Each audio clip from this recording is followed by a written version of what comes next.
Exatamente. Ainda voltando um pouquinho nessa questão de Alzheimer, a população está sempre envelhecendo, né? E existe assim, meu pai teve Alzheimer, eu tenho risco de ter, como é que vai ser? E existem alguns fatores assim, para você não ter Alzheimer, é bom você seguir essa cartilhazinha aqui para ir dando uma aliviada. Perfeito. Existe a questão genética, existem algumas formas genéticas de doença de Alzheimer. Esses pacientes que eu disse que desenvolvem muito precocemente, provavelmente têm alguns genes, mas a doença, na grande maioria das vezes, ela é poligênica, né? Não tem um gene específico que faça com que a pessoa desenvolva. Então, é como eu costumo dizer, tem um risco, mas não é uma sentença. Se você teve um pai que teve, você tem um risco maior de ter, mas não quer dizer que você obrigatoriamente vai ter. E o que faz a gente evitar, o que faz meu cérebro ser saudável, é o que faz meu corpo ser saudável. Então, dieta balanceada, atividade física, deixar a cabeça com atividade para funcionar, não fumar, não beber, diminuir vícios, etc, etc, etc. Só retomando um pouquinho, eu tinha falado que a gente tem os dois extremos. Um é essa pessoa de 30 anos que chega para a gente e quer, porque quer ter um quadro, porque está esquecendo a chave do carro. E o outro extremo é aquele vozinho de 80 e 90 anos que a família acha que esquecimento é coisa da idade e acabou-se pronto e não procura o médico porque aquilo ali está esclerosando. Exatamente. Era muito comum. Então, esse é aquele paciente. Um é aquele que é muito preocupado com uma coisa que ele provavelmente não tem e outro que não se preocupou com algo que deveria ter sido preocupado, mas achou que era só do envelhecimento e que não tomou nenhuma atitude. Então, assim, qual é onde é que a coisa pega? Quando é que eu devo me preocupar? Quando seu pai, sua mãe, ele deixou de fazer as atividades que ele fazia. Significa dizer que minha mãe cozinhava muito bem, agora ela não consegue mais. Minha mãe era uma boa costureira, agora ela não consegue mais costurar. Meu pai ia no banco e resolvia as coisas do banco tudinho, pegava o dinheiro, agora ele está se atrapalhando. Minha mãe ia fazer uma feira, passava um troco, fazia a feira direitinho, comprava tudo certinho, agora está vindo toda atrapalhada. Então, quando o paciente ele começa a perder a capacidade de realizar suas atividades instrumentais, que são esses exemplos, peraí, tem alguma coisa errada. Como é o tratamento? E aí o tratamento hoje, a gente costuma dizer que o tratamento, ele é... A doença de Alzheimer é uma doença incurável, crônica, degenerativa, inexorável, ou seja, o tratamento ele é puramente sintomático.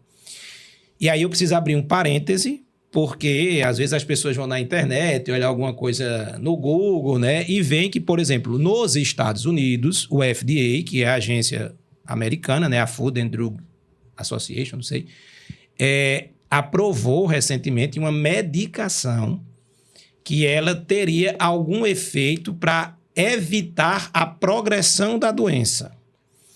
Significa dizer que se nós pegarmos um paciente numa fase muito leve, ao fazermos essa medicação, a gente pode evitar que o paciente chegue em fases mais avançadas. Essa medicação ainda não foi aprovada aqui no nosso país, né? Nós estamos nos anticorpos monoclonais, que é o nome desse remédio, de segunda geração.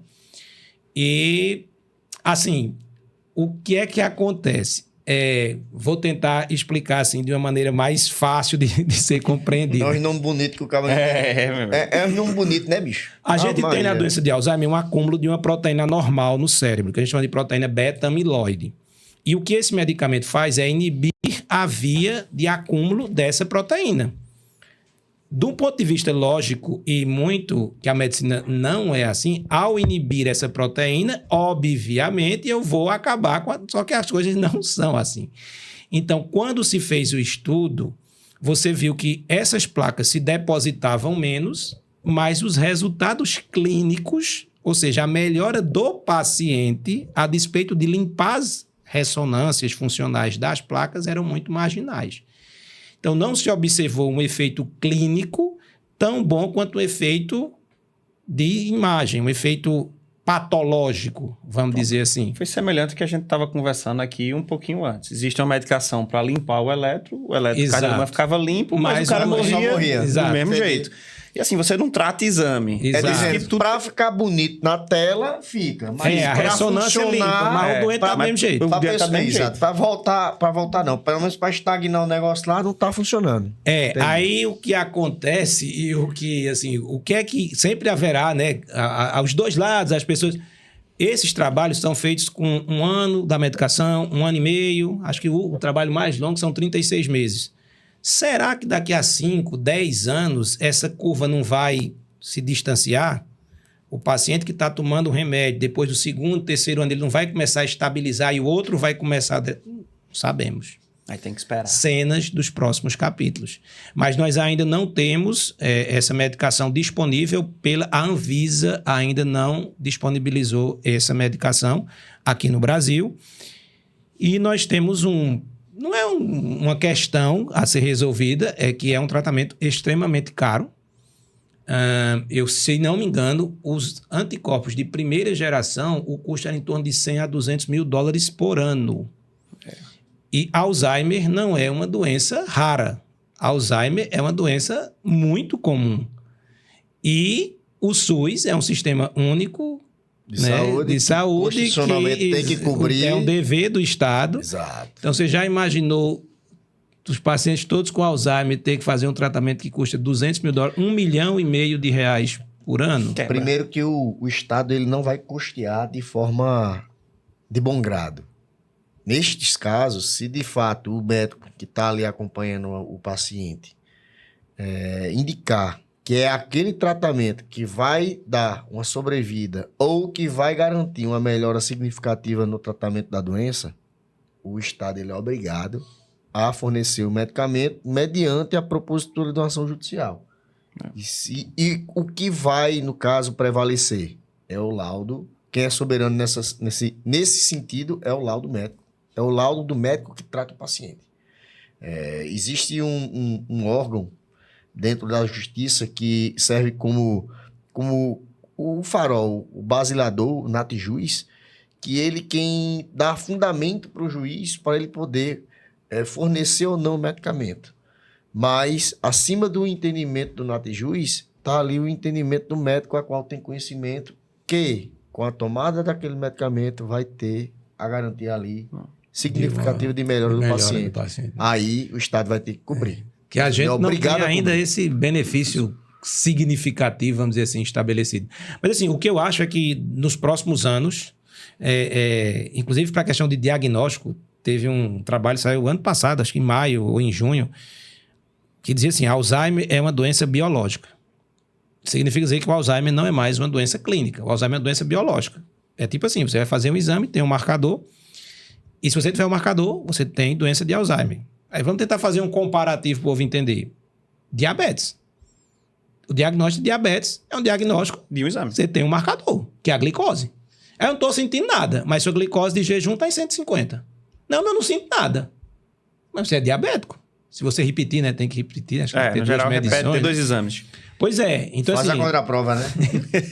Pois é. Então, assim, mal comparando, e a gente tenta trazer essas comparações para facilitar o entendimento e tudo, e etc, etc. Isso foi muito criticado. Isso foi um trabalho, foi lançado por um grupo de estudos, que é um grupo de estudos respaldado, né? Acho que é americano.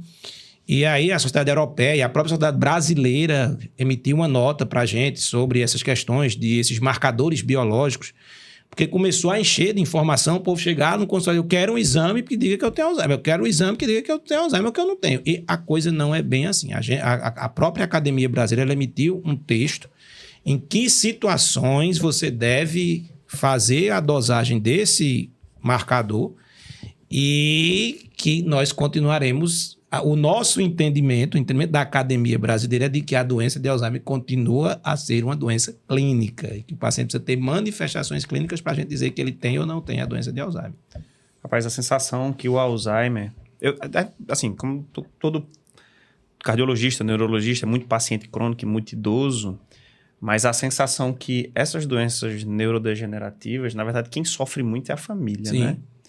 Até porque o cara vive em Nárnia, né? Assim, você não, ele vive em outro mundo. Eu tenho uma paciente mas que... a família é...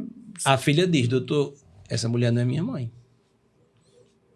Porque ela mudou tanto de comportamento. Perde a essência, né? E ela diz, olha, eu não enxergo mais minha mãe nessa senhora aqui que está do seu lado. Perde a você vê essência. que para um filho dizer isso de uma mãe é um negócio, né? Mas é isso. E a gente tem que também tentar tratar do cuidador, né? Cuidar do cuidador, porque o cuidador ele tem uma carga de Trabalho de muito trabalho, grande. de sofrimento, de peregrinação, de médico em médico e não é fácil, não é fácil, não é E fora fácil. que tem que ter uma rede de apoio muito grande, né?